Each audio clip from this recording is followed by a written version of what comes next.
ચૂંટણીમાં પરિણામો વહેલી સવારથી આવવાના શરૂ થયા છે। અત્યાર સુધી 200 ઉપરાંત સીટ પર ભાજપની એનડીએનો દબદબો રહ્યો છે અને 200 ઉપરાંત સીટ ઉપર ભાજપ આગળ રહી છે। ત્યારે ડભોઈ ભારતીય જનતા પાર્ટી સંગઠન દ્વારા બિહારમાં પણ ભારતીય જનતા પાર્ટીનો વિજય થવા જઈ રહ્યો હોય ત્યારે ડભોઈ ભારતીય જનતા પાર્ટીમાં ખુશીની લહેર જોવા મળી હતી। ડભોઈ શહેર પ્રમુખ દીક્ષિત દવે અને જિલ્લા મહામંત્રી ડોક્ટર બીજે બ્રહ્મભટ્ટ સહિત કારોબારી સભ્ય શશિકાંત પટેલ, પાલિકા પ્રમુખ બિરેન શાહ સહિત ભાજપ કાર્યકરો દ્વારા ટાવર ચોક ખાતે મોટી સંખ્યામાં એકત્ર થઈ વિજયોત્સવની ઉજવણી કરવામાં આવી હતી। આતિશબાજી સાથે વિજયોત્સવ ઉજવી બિહાર ચૂંટણીમાં ભાજપનો વિજય થયો તે બદલ અભિનંદન સાથે ખુશી વ્યક્ત કરવામાં આવી। રિપોર્ટર ઉદય પંડ્યા।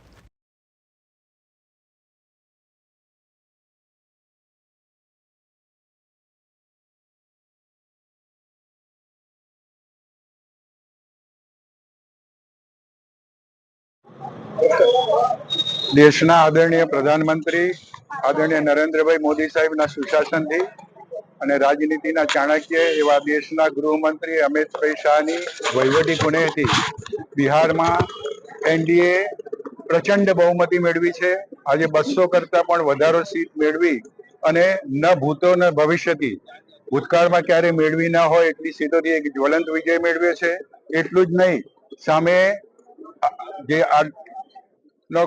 સામે લાલુની પાર્ટીનો ખૂબ જ નામોશી ભર્યો પરાજય થયો છે અને સાથે સાથે તેજસ્વી યાદવ પોતાની સીટ પણ બચાવી શક્યા નથી અને એમણે હાર સહન કરવી પડી છે।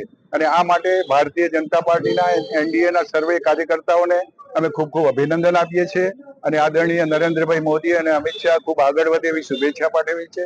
અને આ વિજયની ઉજવણી માટે ડભોઈ નગરમાં ટાવર ચોક ખાતે ભારતીય જનતા પાર્ટીના કાર્યકરો, જેમાં મારી સાથે પ્રદેશ કારોબારીના સભ્ય શ્રી શશિકાંતભાઈ પટેલ, નગરપાલિકાના પ્રમુખ શ્રી બીરેનભાઈ, અમારા ડભોઈ નગર ભાજપાના પ્રમુખ દીક્ષિતભાઈ, મહામંત્રી શ્રી કિરીટભાઈ અને સૌ સાથી કાર્યકર્તાઓ આ વિજય મેળવીએ છે અને ફરી એકવાર સૌને શુભેચ્છા પાઠવી વિરમું છું। વંદે માતરમ, ભારત માતા કી જય।